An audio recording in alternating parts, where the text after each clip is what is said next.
Welcome back to Fierce Encouragement. This is Mark, and today's episode, I wanted to share some current things with me, and then also just bring up some things that came on a walk where I literally thought this out as I wanted to just kind of move, shake out the cobwebs, and just talk my way through this. So I think there's a couple surprising things and a couple things that I just know that were in my heart that I wanted to share with you. So today, I wanted to start with this post I read on social media. It's a young guy who's kind of going through some boredom, burnout, and confusion. And it resonated with me, and I wanted to talk about it because I think it's a place I find myself in, even many years past this younger man. And it's also a call out to like share some tools, share some methods that you can work through this with. Things that comes from stories in my life, but also things that have been tried and proven. And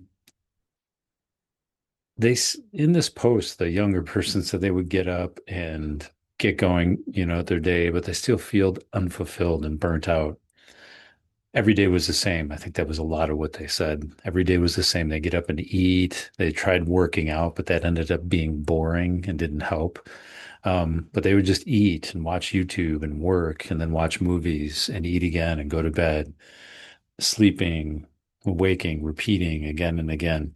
And people's comments in that post, some of them were pretty harsh, calling them out for being lazy and dumb. But there was also some other genuinely helpful comments that kind of resonated with me and what I was thinking. Things around like creating structure for yourself, creating that deeper purpose, something that connects with what you care about, and moving into things like just reflecting practices, writing down a few things every day, reflecting what you want to get done that day, maybe doing one extra project, something that you feel creative about or want to learn about. But there's something else that I think is important here to distinguish. And it's this idea of burnout from feeling disconnected. One can be tired and satisfied. I don't know if you've ever had that feeling, maybe after a day of physical work or really caring about the outcomes. If you're out help volunteering or something like that, we can get worn out, but still feel a satisfaction in that. But we can also be really worn out and tired and completely hollow. That hollow feeling isn't a productivity problem at all. I think it's an awareness problem. So a few days ago, I was in the hospital. I'm sorry, the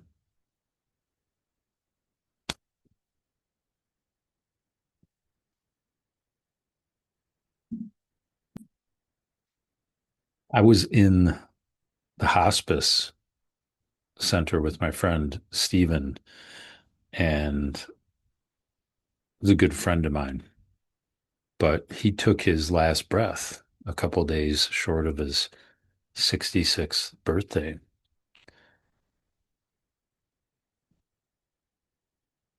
There's something contrasting here for me, just kind of reading that post today and then thinking about being with somebody as they took their last breaths, which is that we think we have all the time in the world. And maybe we do feel like nothing matters in that moment. But then there's this other side of it. My friend at the end of his life, taking those last breaths, his body was failing on him. There was no time left.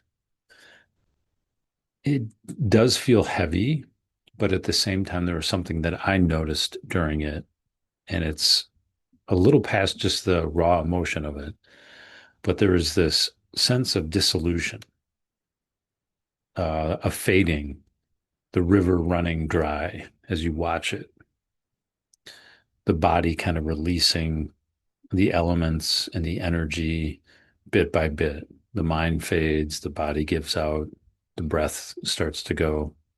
And again, this isn't to be a horror movie or morbid, but it's something that's real. It's something that's humbling and it's waiting for all of us. But there's this idea of me talking about it, even sharing this story or reading a book about it, or even watching a pod or listening to a podcast or watching a video on it. There's something that's made it different, like tangible. Most of us just are live in that mental model. We think about impermanence as something that we can walk by like a piece of art on the wall.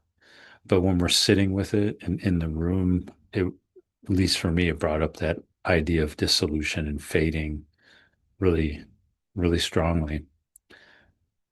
And I think there was something else here that I got from the ancient wisdom practices I've been lucky enough to run into, but we also can just remember death doesn't make our lives smaller in a way. It it can help when we remember the death, when we are with it and present, it actually can enrich the quality of our current life. There's some studies that have actually been done that I found through the Greater Good Science Center at Berkeley. They had some papers on it as well, but and the Tibetan Buddhist practices talk about this and then built on this as well. But when we remember our mortality, our awareness around our mortality, when we do that right and with meaning, it can increase the quality and depth of our life. So back to the 22-year-old, right? Back to this young person, back to all of us. The answer really isn't, it isn't a productivity system. It isn't another app. It isn't another book or another retreat or another running to or away from something. It isn't somebody else's fault.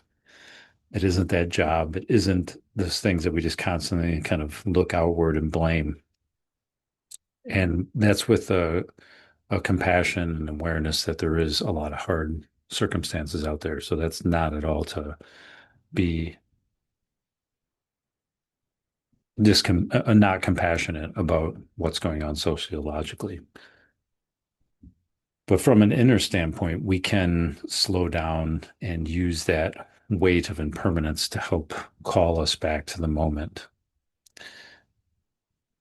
Maybe it's the idea of a hammer, right? We don't want to hammer ourselves with impermanence and say that we're bad, but we can use it as a lever to move ourselves, just asking ourselves genuine questions like, what's one thing I could value or get from today?